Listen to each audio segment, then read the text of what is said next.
My name is Jakob Melander. This is The House That Jack Built, my first novel. It's out now, and I'm going to read a bit from it. I'm going to jump right in one early summer evening. We have 2 high school students, one senior, one freshman, and they're alone in his parents' house. He carried the tray with tea and toast up the stairs, her gaze at his back just above the buttocks. She closed the door behind them. The tea can infuse while I'm in the shower. Why don't you make some honey sandwiches in the meantime? She picked up the jar and turned the glass in her hand. What is it? My own recipe. It's good. He disappeared into the bathroom. While he lathered up, he thought about the trip to the golf course last fall. Dad, so wrapped up in his 6 over par and X18 iron, had noticed that Christian had spent most of the day with his ass in the air. There's no better place to pick psilocybin mushrooms than a freshly mown golf course after a good rain. He came out of the shower with dripping hair and a towel around his waist. She sat staring at a piece of toast. She had spread a thick layer of honey on it. It was dripping everywhere. What's that? She prodded the mushroom with a knife. Eat, he let the towel fall to the floor. He found a pair of loose linen pants in the closet and pulled an old t-shirt over his head. Is the tea ready? He threw the towel on the bathroom floor and sat down next to her. Firmly but gently, he pushed her hand with the honey sandwich towards her mouth. She looked up at him, held his gaze as she took the first bite and swallowed. You can't even taste it, she said. Of course you can't. They've been infusing since fall. He buttered a piece of bread with his concoction and poured tea into the thin green porcelain cups. They drank in silence, munched on the honey toast. Outside, night descended. The house was quiet. Then he lay on the bed, yawned. He could tell by looking at her that all he had to do was pat the bedspread beside him and do his usual routine. Then she'd come to him. She swallowed. So what is it?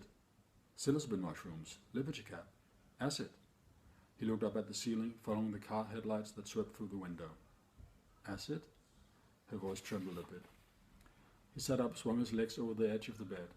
It's a little like LSD or ecstasy. Don't worry, it's going to be good. Christina got up and reached for the teacup. She walked carefully across the room and sat down on the bed next to him. You have to take care of me. Her eyes had that familiar glassy look. He put his arm around her. She took small sips of the tea. Of course. Then he took the cup from her and placed it on the floor. He crouched over her, then pushed her onto the bed. Her mouth was warm from the tea. She tasted of Ceylon. A door opened somewhere in the house. Footsteps moved up the stairs, faded away.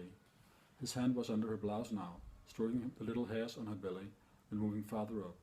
She wrapped her arms around his neck and kissed him greedily. He didn't know how long they had been lying there. His hand moved towards her jeans. He undid one button, then another. She sat up, smiled. I just have to go to the bathroom.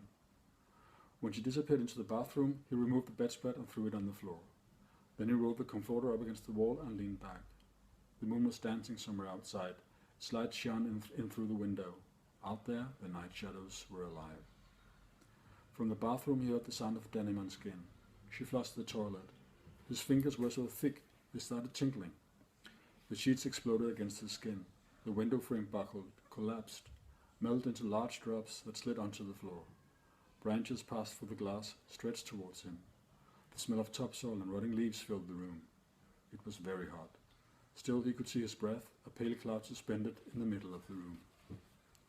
She came out of the bathroom, whispered as she crawled up into bed with him. I don't understand what you see in her.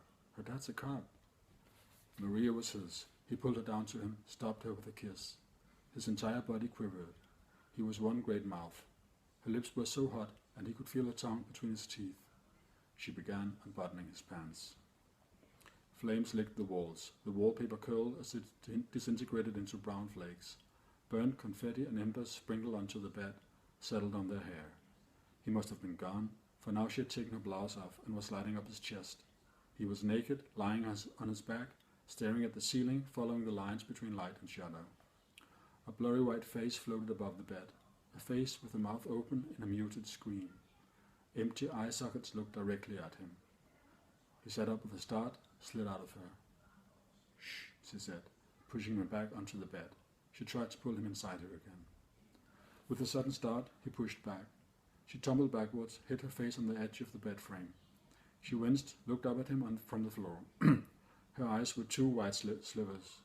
A dark line ran from her nose down towards her cupid's bow. His hand trembled with excitement as he wiped the blood that was black in the moonlight from her lip and stuck his finger in his mouth. The salty taste of iron on tongue and palate. Her legs wobbled as she got up.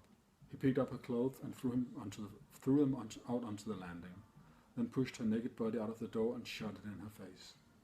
She scratched at the hollow door frame a couple of times and whispered his name, but he knew what he had to do. He was already grabbing his clothes. A faint sobbing trickled through the crack under the door, then she slipped quietly down the stairs. Only when the house was silent again, and he was certain that she was gone, did he open the door and bound down the stairs. It was time for a night out. The house that Jack built.